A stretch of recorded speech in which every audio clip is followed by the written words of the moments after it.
Join with Medha Language Theatre for spoken English and personality classes. For more details, contact us. Hi hello నేను మీ journalist Prashanth. ప్రస్తుతం Hyderabad real estate రంగ పరిస్థితి ఏ విధంగా ఉంది? కొంత ఆశాజనకంగా ఉందంటున్నాయి నివేదికలు. నిజంగా అలాంటి పరిస్థితే ఉందా? ఎందుకంటే కాంగ్రెస్ పార్టీ అధికారంలోకి వచ్చిన తర్వాత కొంత రియల్ ఎస్టేట్ రంగం తగ్గుముఖం పట్టిందనేది కూడా ప్రధానంగా వినిపిస్తున్న వార్తలు. ఆ వార్తలకు చెక్ పెడుతూ ఖచ్చితంగా అంటే ఈ 3 నెలలుగా ఇక కొనుగోలు అమ్మకాలు ప్రధానంగా పెరిగాయి అంటున్నాయి నివేదికలు. నిజంగా నివేదికలు చెప్తున్నట్టుగానే రియల్ ఎస్టేట్ రంగం ఉందా? దాంతోపాటు ఇక రోడ్ల విస్తరణ, ఇటు ప్రభుత్వం మాత్రం కొన్ని కీలక నిర్ణయాలు తీసుకుంది త్రిబుల్-ఆర్ని డెవలప్ చేయాలనేది. ప్రధానంగా వీటన్నిటిపైన మనతో పాటు మాట్లాడడానికి జేఎం ప్రాపర్టీస్ ఎండి జేఎం గారు మనతో పాటు ఉన్నారు. అన్ని విషయాలు అడుగుదాం. నమస్తే అండి. నమస్తే అండి. ప్రధానంగా ఒక ఆశాజనకమైన వాతావరణం మాత్రం కనబడతా ఉంది. ఎందుకనంటే ఎలక్షన్స్ తర్వాత రియల్ ఎస్టేట్ రంగం కొంత ఇబ్బందికరమైన పరిస్థితులు ఏర్పడ్డాయి అనేది మాత్రం మనకు తెలిసిన అంశం. కానీ నివేదికలు మాత్రం అద్భుతంగా చెప్తా ఉన్నాయి. 3 నెలలుగా అమ్మకం కొనుగోలు చాలా ఊపందుకున్నాయి. దాంతోపాటు ఒకవైపు వరదల విషయం పూర్తిగా హైదరాబాద్కు ప్లస్ కాబోతుంది అనేది కూడా ప్రధానంగా నిపుణులు కూడా చెప్తా ఉన్నారు. నిజంగా ఎట్లా ఉంది రియల్ ఎస్టేట్ రంగం పరిస్థితి అంటే మీరేం చెప్తారు? నిజమండి, మీరు అన్నట్టుగా గత ఎలక్షన్స్ తర్వాత, అసెంబ్లీ ఎలక్షన్స్ తర్వాత ఎంపీ ఎలక్షన్స్, లోక్సభ ఎలక్షన్స్ తర్వాత మనకు కొంత స్తబ్దంగా ఉన్న మాట వాస్తవమే. దాని తర్వాత ఇది హైదరాబాద్ అనేది మనకు ఇంటర్నేషనల్ మార్కెట్ కాబట్టి ఇక్కడ అన్ని రాష్ట్రాల నుంచి తర్వాత ఇంటర్నేషనల్ బిల్డర్స్ కూడా హైదరాబాద్లో ఇప్పుడు ప్రజెంట్ వాళ్ళు హైదరాబాద్ వైపు చూస్తూ ఉన్నారు. దానిలో భాగంగానే మనకు కొన్ని నివేదికల ఆధారంగా గత నెల నుంచి మనకు రిజిస్ట్రేషన్స్ రిజిస్ట్రేషన్లు పెరగడం అనేది మనం గమనిస్తూ ఉన్నాం. ఇది ఈ వరదలు వచ్చినప్పటికీ కొంత వర్షాభావ పరిస్థితుల వల్ల ఇంకా మనం అనుకున్నట్టు కొంచెం స్లోగానే ఉందనుకోవాలి. తర్వాత నెక్స్ట్ కమింగ్ అన్ని మంచి రోజులు తర్వాత వినాయకుని నిమజ్జనం తర్వాత ఇంకా మార్కెట్ అనేది ఊపందుకున్నది. రాబోయే దసరా, దీపావళి అన్ని మంచి రోజులే. సంక్రాంతి అంటే ఈ ఇయర్ ఇక రిమైనింగ్ ఈ అక్టోబర్ నుంచి మనకు ఇంకా బ్రహ్మాండంగా మనం ఊహించిన దానికంటే మంచిగా ఉండబోతుంది. సుమారుగా ఇప్పటికే జనరల్గా వచ్చేసి ఇంత 15 to 20% గ్రోత్ అనేది రియల్ ఎస్టేట్ రిజిస్ట్రేషన్లో కనిపిస్తుంది. ఇంకా రాబోయే కాలంలో ఇది ఇంకా పెరిగే అవకాశం ఉంది. ఓవరాల్గా మనకు జిల్లా మార్కెట్ వ్యవస్థ కంటే హైదరాబాద్ మార్కెట్ అనేది చాలా వేగంగా ఉన్నది. Okay, right. ఇక ఏదైతే హైదరాబాద్కి సంబంధించి ప్రధానంగా హైడ్రా ఎఫెక్ట్ మాత్రం చాలా విపరీతంగా ఉందని చెప్పొచ్చు. అన్ని రంగాలపైన హైడ్రా ఎఫెక్ట్ పడ్డది. ప్రధానంగా హైడ్రా అక్రమ కట్టడాలు ఏవైతే ఉన్నాయో వాటికి సంబంధించి కూల్చుకుంటూ వెళ్తున్న నేపథ్యం. ప్రధానంగా హైడ్రా ఫోకస్ మొత్తం అక్రమ కట్టడాలు, దాంతోపాటు అన్యాక్రాంతమైన భూములను, చెరువులను కూడా వారు కాపాడాలనేది మాత్రం హైడ్రా చూస్తూ ఉంది. దీనికి సంబంధించి రియల్ ఎస్టేట్ రంగం పైన హైడ్రా ఎఫెక్ట్ ఎట్లా ఉంది అంటే ఏం చెప్తారు మీరు? యాక్చువల్గా అది బఫర్ జోన్ కానీ ఎఫ్టిఎల్ కానీ అంటే యాక్చువల్గా ఎప్పుడో మనకు ఈ అప్రూవల్స్, నాన్ అప్రూవల్స్ లేఅవుట్లలో తర్వాత ఈ జోన్లలో ఉన్న అక్రమ కట్టడాలు కూల్చేయడం వల్ల రియల్ ఎస్టేట్కి అనేది నష్టం లేదు. తర్వాత ఇంకోటి ఏంటంటే అప్రూవల్స్ గురించి ప్రజలకు ఇప్పుడు చాలా అవేర్నెస్ వచ్చింది. అప్రూవల్ ఉన్న లేఅవుట్స్నే తీసుకుంటున్నారు కాబట్టి ఎట్టి పరిస్థితుల్లో కూడా కొనే వాళ్ళకు ఇబ్బంది ఉండదు. దానివల్ల కూడా ఈ జీపీ లేఅవుట్లలో సేల్స్ తగ్గి అప్రూవల్ లేఅవుట్స్లో పెరిగినాయి. జనరల్గా చూసినట్లయితే మనకు ఈ హైడ్రా ఎఫెక్ట్ ఈ జరిగిన ఈ 2-3 నెలల నుంచి 2 నెలల నుంచి కూడా మనకు బిజినెస్ అనేది మంచిగా ఉన్నది. జనరల్గా అప్రూవల్ లేఅవుట్లలో వేగంగా ఉన్నది. ఓకే, దాంతోపాటు వరదల ఎఫెక్ట్ ఎట్లా చూపిస్తుంది దీనిపైన ప్రభావం? ఎందుకంటే ఒకవైపు హైదరాబాద్లో ఉన్న రియల్టర్లంతా కూడా ఇటు అమరావతి వైపు వెళ్ళారనేది కూడా ప్రచారం జరిగింది. దాంతోపాటు కొంతమంది షిఫ్ట్ అయ్యారు. కానీ ఇప్పుడు అక్కడ వరదల వల్ల అంటే వరదలు అనే విషయం వల్ల మళ్ళీ ఇటు షిఫ్ట్ అవుతున్నారు అనేది మాత్రం మనకు తెలుస్తుంది. దీనికి సంబంధించి అంటే పాజిటివ్ వే ఉందంటారా? మీరు అనేది 100% ఎట్లా అంటే హైదరాబాద్ అనేది భౌగోళికంగా ఇది సముద్ర మట్టానికి చాలా ఎత్తులో ఉన్నటువంటి ప్రాంతం. దీనికి వరదల ముప్పు అనేది ఇప్పుడు కాదు ఎప్పటికీ ఉండదు. అదే ఇప్పుడు గతంలో మనం చూసినట్లుగా కొత్త రాజధాని అక్కడ బిల్డ్ అవుతుందని చాలామంది కొంతమంది బిల్డర్స్ రియల్టర్స్ ఆశపడ్డ మాట వాస్తవమే. అది ఇప్పుడు జరిగిన తాజా పరిస్థితులను గమనిస్తూ ఉన్నట్లయితే అక్కడ జరిగినటువంటి నష్టం అది ఎప్పుడైనా ఆ విజయవాడ అనేది కొంత ఆ కృష్ణా నది ఉండొచ్చు, బుడమేరు ఉండొచ్చు, తర్వాత ఆ గోదావరి నది కూడా అక్కడి నుంచి ప్రవహిస్తుంది కాబట్టి అది ఎప్పటికైనా ఆ ముంపు ప్రాంతాలకు ప్రమాదమే అనేది ఇప్పుడు అర్థమవుతుంది. కాబట్టి అలాంటి అక్కడికి వలసపోయిన బిల్డర్స్ కూడా మళ్ళా తిరుగు ప్రయాణంలో హైదరాబాద్లో ఇప్పుడు Hyderabad is the ever green, Hyderabad is the best అనేది వాళ్ళు మళ్ళా తిరుగు ప్రయాణంలో రావడం జరుగుతూ ఉన్నది, చూస్తూ ఉన్నాం. అదేవిధంగా రేవంత్ రెడ్డి గారి ప్రభుత్వం కూడా కొత్త రియల్ ఎస్టేట్ పంతాలను కొన్నిటిని తీసుకొచ్చింది. అది దాంట్లో భాగంగానే ఇప్పుడు స్కిల్ డెవలప్మెంట్ యూనివర్సిటీ కావచ్చు, తర్వాత ఈ ఏఐకి సంబంధించినటువంటి ఆ ఇన్ఫ్రాను డెవలప్మెంట్ చేయడం కావచ్చు, అదేవిధంగా కొత్తగా కొన్ని ఒక రేడియల్ రోడ్లు కావచ్చు, తర్వాత ఓఆర్ఆర్కి RRRకు మధ్య గ్రీన్ ఫీల్డ్ రోడ్ కావచ్చు, వీటి వల్ల కూడా చాలా డెవలప్మెంట్స్ అనేది పెరుగుతూ ఉన్నాయి. కాబట్టి ఇన్ఫ్రా డెవలప్ అవుతుంది కాబట్టి దీనిలో భాగంగానే ఇంకా రియల్ ఎస్టేట్ కూడా పుంజుకునే క్రమంలో ఉన్నది. అంటే ప్రధానంగా ఇప్పుడు ఫ్లక్చువేషన్స్ నాకు తెలిసి రియల్ ఎస్టేట్కి సంబంధించి ఒక 5 లక్షల మంది ఉపాధి పొందుతూ ఉన్నారు. రియల్ ఎస్టేట్ రంగానికి సంబంధించి ఆధారపడ్డవారు ఉన్నారు. 5 లక్షల మంది ఉపాధి పొందుతున్న సందర్భం. అంటే దాంట్లో ఒక ఓన్లీ 10% మాత్రమే అతిగా సక్సెస్, అంటే చాలా సక్సెస్ చూసిన వారు ఉంటారు. మిగతా ఆధారపడ్డ వారందరికీ కూడా కొంత ఇప్పుడున్న ఫ్లక్చువేషన్కి సంబంధించి వారందరికీ ఏం చెప్తారు? ఎందుకంటే చాలా ఇబ్బందులు ఎదుర్కొంటున్న సందర్భం కనబడతా ఉంది. వారందరికీ మీరు ఏం చెప్తారు? అసలు మనకు ఎప్పటికైనా మీరు అన్నట్టు రియల్ ఎస్టేట్ రంగంలో 5 లక్షలకు పైన మన కుటుంబాలు ఇక్కడ హైదరాబాద్లో సరౌండెడ్ గ్రేటర్ హైదరాబాద్ పరిధిలో ఆల్రెడీ డిపెండ్ అయి ఉన్న మాట వాస్తవము.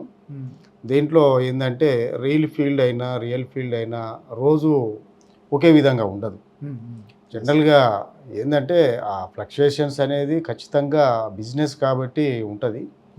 తర్వాత దీనిని బేస్ చేసుకొని ఉన్నటువంటి ఎగ్జిక్యూటివ్స్ కావచ్చు, మార్కెటింగ్ పీపుల్ కావచ్చు, దీన్ని ఎలా అంటే కొంతమందికి జనరల్గా ప్రతి ఇంట్లో మనం చూస్తున్నాం, ఇంటికి ఒక రియల్టరు అయిన పరిస్థితి.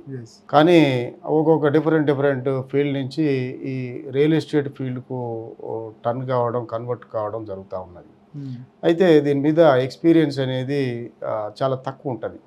ఎవరినో చూసి వాళ్ళు రావడం జరుగుతుంది. అయితే అప్పుడు ఆ క్రమంలో ఏమవుతుందంటే వాళ్ళకు ఒక ఖచ్చితమైన దీని మీద డబ్బులను మనం బాగా డెవలప్ కావాలి, డబ్బులు బాగా సంపాదించాలి, అది రియల్ ఎస్టేట్ ఫీల్డ్ అనే ఆశపడడం జరుగుతుంది. ఆ క్రమంలో ఏం చేస్తారంటే వాళ్ళకు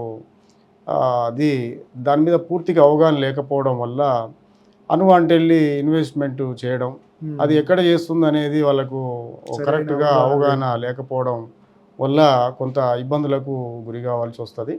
తర్వాత అదేవిధంగా ఎకనామికల్ డిసిప్లిన్ ఉండదు, తర్వాత పేషెన్సీ ఉండదు. ఎందుకంటే ఈరోజు ఒకే రోజులో రియల్ ఎస్టేట్ అనేది అభివృద్ధి అనేది డెవలప్మెంట్ అనేది మనకు కనిపించదు.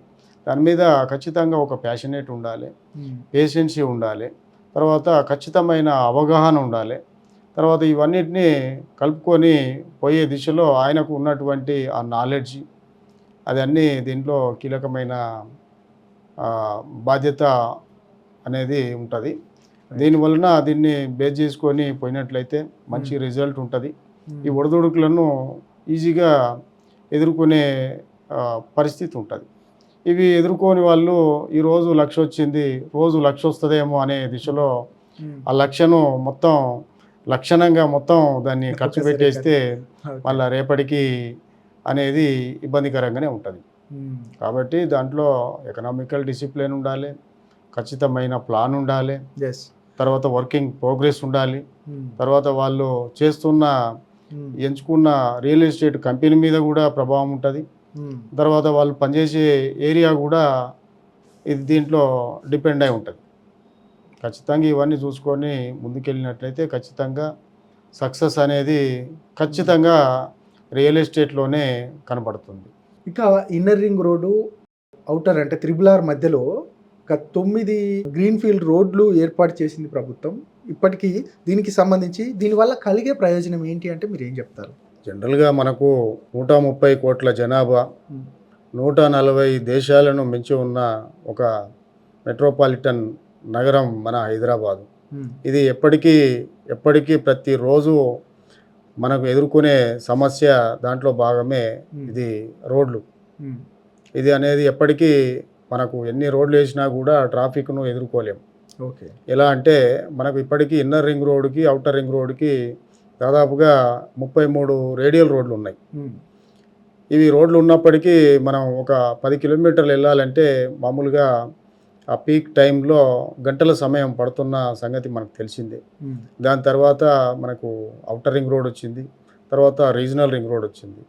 ఈ అవుటర్ రింగ్ రోడ్ను రీజనల్ రింగ్ రోడ్ను కలపడానికి కొన్ని ఎగ్జిట్ల దగ్గర ఉన్నటువంటి కొన్ని రోడ్లను ప్రభుత్వం ఎక్స్టెన్షన్ చేయడం జరిగింది. ఆ రోడ్లే ఇప్పుడు ఉన్నటువంటి కొత్తగా గ్రీన్ ఫీల్డ్ రోడ్లు అనేది ఇప్పుడు రావడం జరిగింది. అది ట్రిపుల్ ఆర్ను తర్వాత ఓఆర్ఆర్ను కలుపుతూ వేసినటువంటి రోడ్లు. దాని వలన ఏంటంటే ఇంకా పెద్ద రోడ్లను కలపడం ద్వారా ట్రాఫిక్ సమస్య అనేది ఈజీగా అధిగమించవచ్చు. తర్వాత దూర ప్రాంతాలు అనేది దగ్గర అవుతుంది.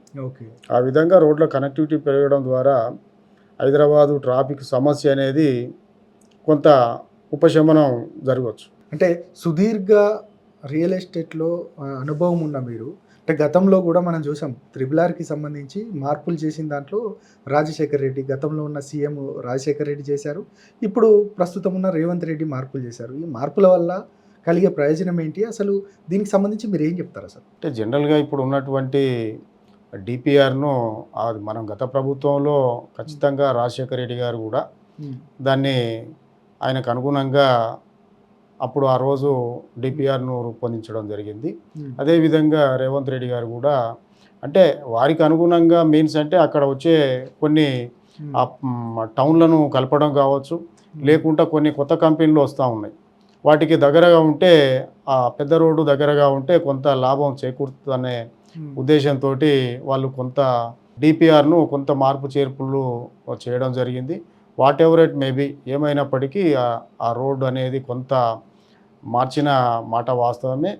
ఇది తొందరగా మనకు తయారవుతున్నది. తొందరగా ఇంకా ఒక 3 ఇయర్స్లో ఇది పూర్తిగా కంప్లీట్ చేయాలనే పట్టుదలతోటి ప్రభుత్వం చాలా కృషి చేస్తూ ఉన్నది.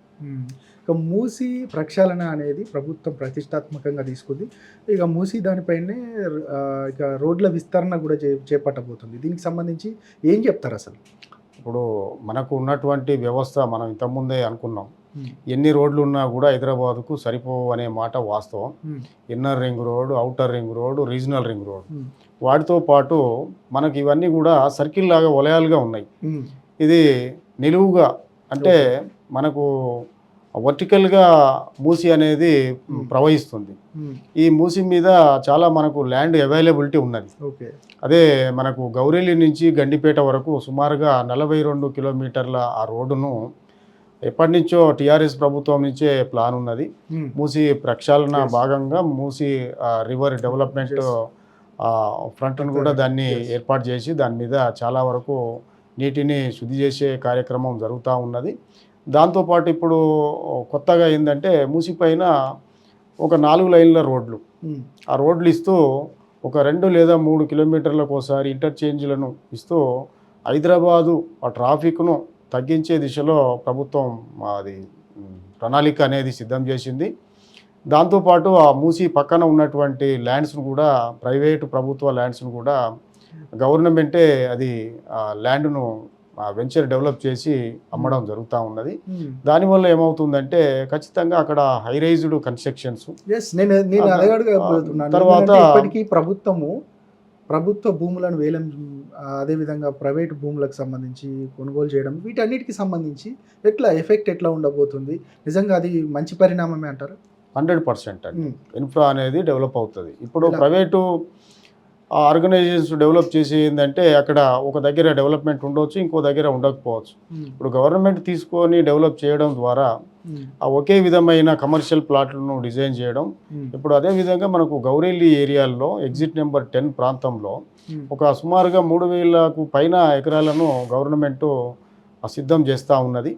గవర్నమెంట్ లేఅవుట్ ఒకప్పుడు మనం ఉప్పల్ మెట్రో దగ్గర బగాయత్తును చూసినాం. అది స్టార్టింగ్లో ఎలా ఉండే ఇప్పుడు ఎలా కమర్షియల్గా ఆ ఏరియా అనేది డెవలప్ అయ్యింది అనేది మనం చూస్తూ ఉన్నాం. ఇక్కడ కూడా మనం గౌరెల్లి ప్రాంతంలో కూడా ఈ ప్రభుత్వమే వెంచర్ను డెవలప్ చేస్తూ ఉన్నది. ఇక్కడ కూడా మనకు హౌటర్ను ఆనుకొని ఇక్కడ నాగోల్ మెట్రో వరకు హైరైజ్డ్ కన్స్ట్రక్షన్స్ రాబోతూ ఉన్నాయి. రేపు రానున్న రోజుల్లో మరో హైటెక్ సిటీ ప్రాంతంలాగా మరో గచ్చిబౌలిలాగా ఈ నాగోల్ టు ఓఆర్ఆర్ రోడ్ అనేది ఉండబోతుంది. బ్రహ్మాండమైన లింక్ రోడ్లు, తర్వాత ఇంటర్చేంజ్లు, పెద్ద రోడ్లు మూసిపైన రావడం వల్ల హైదరాబాదు ట్రాఫిక్ అనేది చాలా ఈజీ అవుతుంది. తర్వాత మనకు గచ్చిబౌలి డిస్టెన్స్ కూడా చాలా తగ్గే అవకాశం ఉంటుంది. ఇప్పుడు సుమారుగా అవుటర్ నుంచి ఎగ్జిట్ నెంబర్ 10 నుంచి ఎగ్జిట్ నెంబర్ 1కు సుమారుగా ఒక 35-40 మినిట్స్ జర్నీ పడుతున్న పరిస్థితి. ఇప్పుడు అది కనుక వచ్చినట్లయితే మనకు ఆ డిస్టెన్స్ అనేది చాలా తగ్గుతుంది. ఒక 20 నిమిషాల జర్నీలోనే మనం హైటెక్ సిటీని చేరుకునే విధంగా రోడ్ జర్నీ ఉండబోతా ఉంది. ఓకే, ఇక ఫైనల్గా చెప్పండి ఏంటంటే, ఈ సుదీర్ఘ అనుభవం ఉన్న మీరు ఇప్పుడున్న సిచ్యువేషన్స్లో రియల్ ఎస్టేట్ రంగంలో పెట్టుబడులు పెట్టవచ్చా? పెడితే అప్రిషియేషన్స్ ఎట్లా ఉంటుంది అంటే మీరేం చెప్తారు?